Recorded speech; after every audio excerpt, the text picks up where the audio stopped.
You know, a thrifted pair of curtains hates to see me coming. So these two curtains are not mirror images, they are two of the same.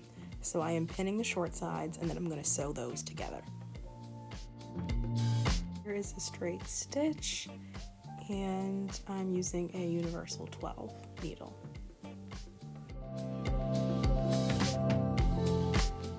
Concept is a wrap skirt, so I'm just cutting off a bunch of bulk that I know I'm not going to use because it's far too long. And this is the skirt wrapped around. Again, you can see there's a lot at the bottom that is just too long for my little legs. I'm cutting off more bulk at the bottom and then I'm serging that straight stitch just to remove the remnant. Here I'm outlining what I want to cut off straight across the bottom, and then I'm going to hand cut on the diagonal to keep that asymmetrical shape of the curtain that is going to be wrapping around kind of from my ankles to my knees. I don't know why I didn't film this sped up, so enjoy the moments of slowly cutting. I also could have used a rotary cutter. Again, I don't know why I did this by hand, so enjoy.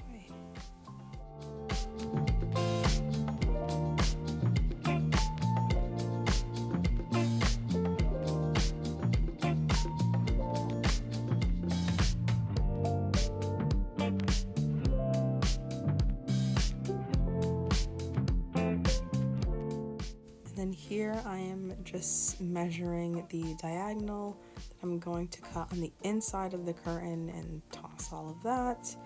And then we're just making sure that it's the perfect angle that I want to follow. And then there's a little bit more that I'm going to cut off so the skirt isn't super long.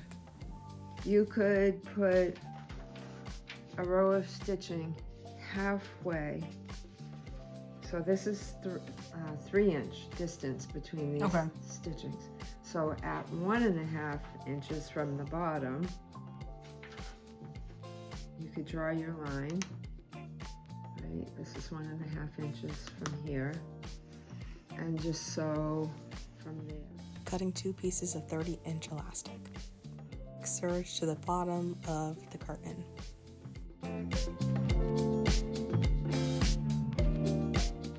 The gap where a curtain rod would go is 3 inches, so I am marking halfway through to create a channel, and then I'm going to put an elastic piece in the new created openings. I'm seam ripping the original serge that I did just to get the opening on the other side of the original gap where the curtain rod would go, just so I can pull the elastic bands through, which is going to take me absolutely forever to do.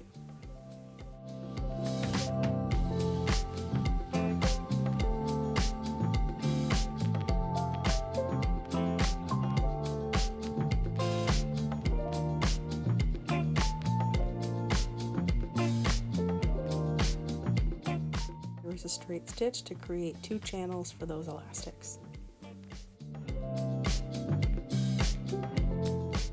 So to pull the 30-inch elastic through the longer channel, I put a large safety pin on one end and just started pulling all the way through, which took a very long time. And I'm kneeling on a stool here just so I could, get a change of height. And then once it was all the way through, I safety pinned both ends of the elastic to the openings of the curtain channel to make sure I'd be able to gather it later and sew the elastic into the channel. So here again is the second elastic that I am putting a giant safety pin in, and then doing the same process of pulling it all the way through the bottom channel that I created in the curtain gap where the curtain rod originally would have gone. And again, it's just taken me a long time to do this, and finally pull it through and then safety pin both ends of the elastic to the openings to make sure that I would be able to sew them closed together.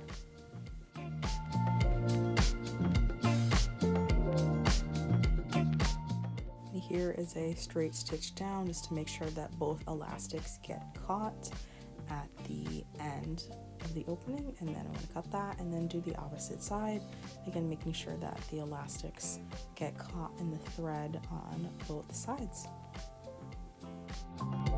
Reserging that little portion that I took a seam ripper to. Quick moment for the skirt, and I love how the gathering turned out in the back with the two elastics that helped shrink so much of the length.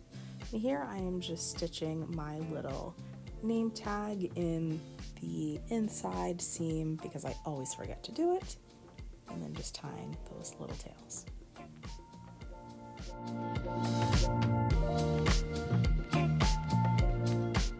I'm just exposing the serging that needs to be reclosed. Straight stitch on the inside, and then we're just going to look from the inside what was done and then flip it over, and then I'll show you from the outside what it looks like just to close it up. And you can see that the white thread from the serging has disappeared. When setting up a buttonholer, you're going to pull the top open, slide your button in, and keep it to the width of the button, and it'll click in place when the button is secure. If your button doesn't stay when you need to sew, that's fine. Just make sure that the width of the button remains and that you don't accidentally pull it out.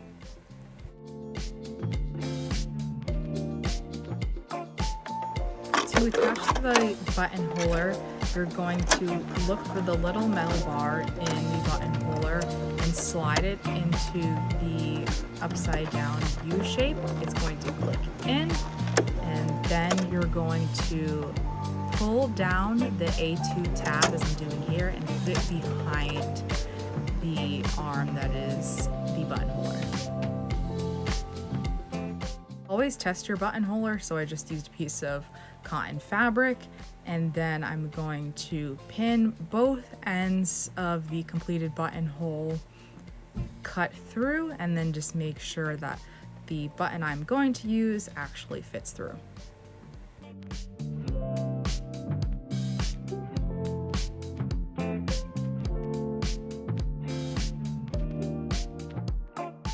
I cut my right index finger on a rotary cutter, so the band-aid is pretty tight, which is why I am not using it for the rest of this project.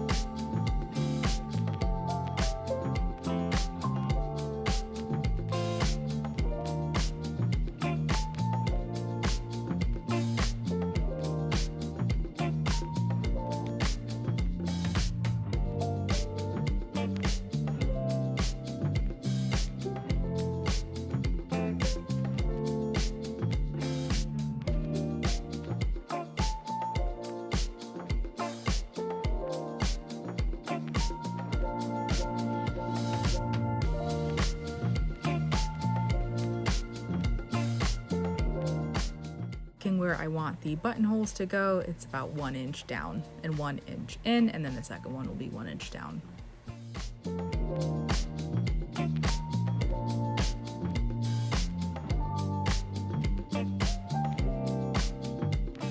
Would have it I cut through this buttonhole as I did on another project, but the second buttonhole was fine.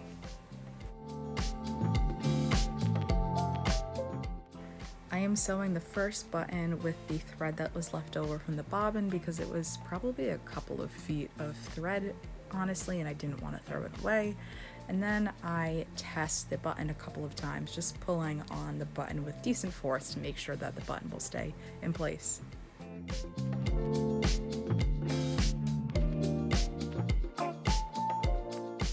I began tying the tails, which is more difficult than I expected with these press-on nails, but long nails are easier to sew with, so go figure.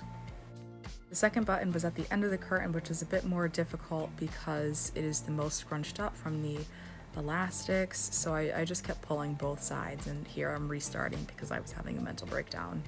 And I am singing along to whatever's playing with my phone, and I realized I can record and listen to music, so that was a game changer because usually I sew in silence or just have other people talking in the background. So this was nice. I'm just showing you that I pulled the button a couple of times to make sure that it would stay on. Then I'm going to try tying the tails, and again, struggling to tie them. I'm hand sewing the first buttonhole that I originally cut through because I want to make sure my button doesn't rip the fabric.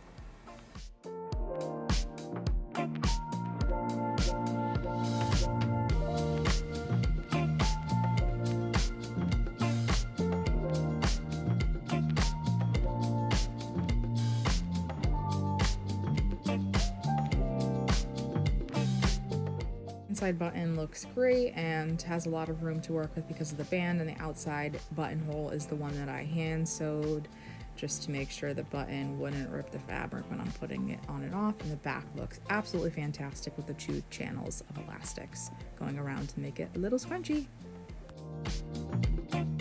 Just looking at the bottom of the skirt, and the serging that I did came out pretty awful.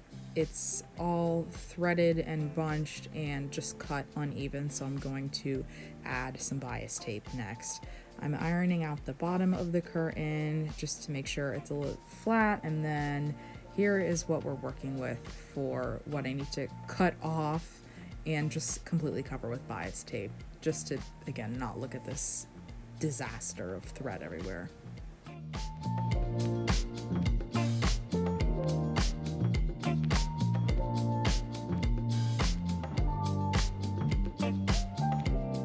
It's 4 yards of bias tape and it's 1/2 inch wide.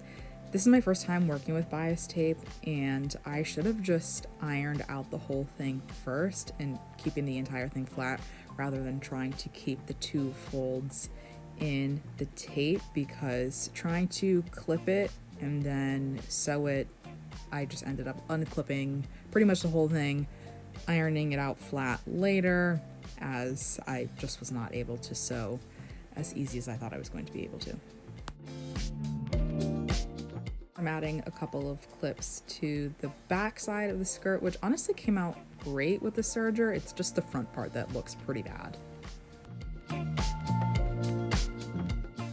This is my first pass of just getting the bias tape down, and then anything I'm cutting is just when I'm removing the fabric and need to restart in the middle of the bias tape.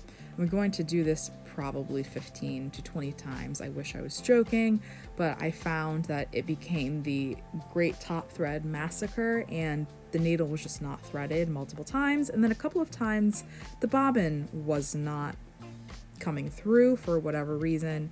So, you know, I just tried to get this bias tape on the curtain and call it a day.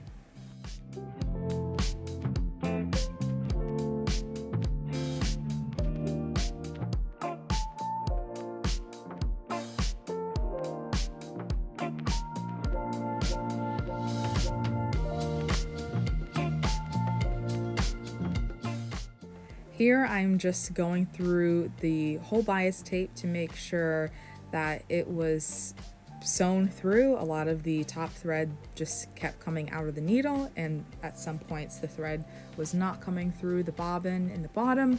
So I'm just checking to see what needs to be, quickly sewed. I'm just doing a straight stitch, nothing fancy, to make sure the bias tape is completely held down. Again, I'm not really fixated on this and how it looks because I really just needed to cover the serging mistake.